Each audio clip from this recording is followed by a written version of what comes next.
we had here against the Lions. Can you guys believe it? It happened. Now we're living in this world with last second field goals. Were they down 23-6? I believe 5 interceptions from Goff. 23 to, I think it was 23-7 at halftime. But I think we could definitely see it coming when Houston came out and threw a pick in like the first play of the third quarter. Of course, Goff followed it up with a pick of his own. But yeah, I mean, the Lions, I think we were in our group text. I think I saw everybody like, you remember when the Lions were the toilet of the NFL? And now they're, this team that pulling off miracle comebacks and winning despite 5 interceptions. Like, I would say the Lions might be the team to beat, at least right up there with the Ravens and I guess the Chiefs, obviously the Chiefs, but the Lions, I mean, they look like the NFC favorite right now for sure. Maybe them and Philly. Even though Washington might have something to say. Yeah. The Lions definitely look good, but we can't just sit there and say, oh, the Chiefs got lucky to win their game, and then the Lions kind of do the same thing, and then praise them for it. So I don't know if this past weekend, I don't know that the Lions made up any ground on the Chiefs as far as my overall NFL power rankings go. Nope.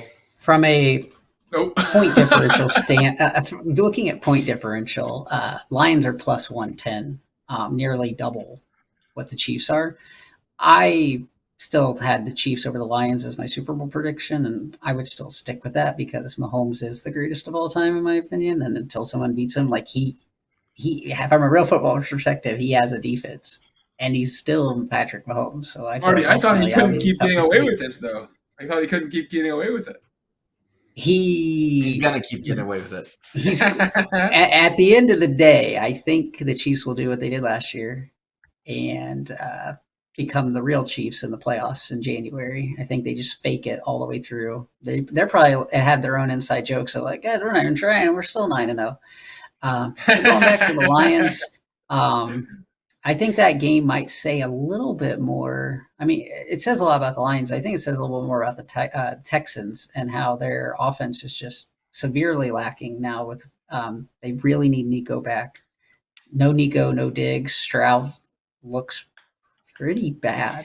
Definitely has regressed from last year. Joe Mixon's basically carrying the team on his back just to keep them competitive. And I think we saw that in the second half where Texans couldn't move the ball, couldn't score, and the Lions, just being a good team, just ran them down. I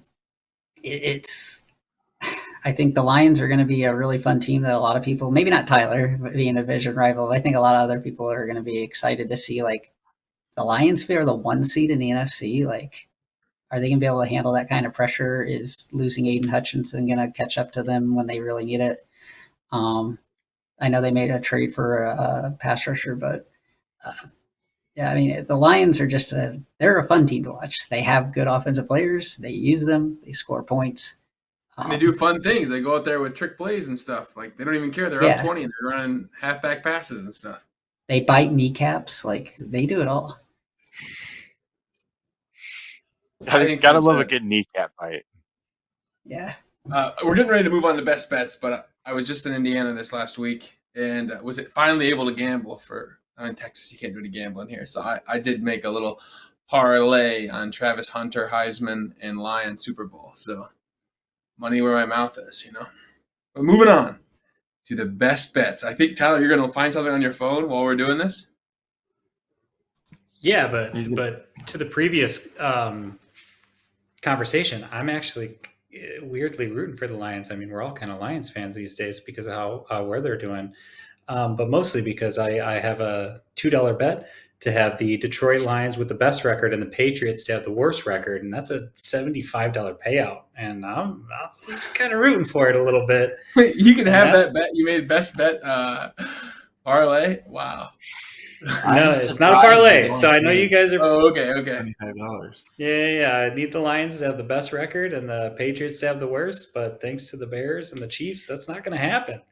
But anyway, we go ahead. Go ahead.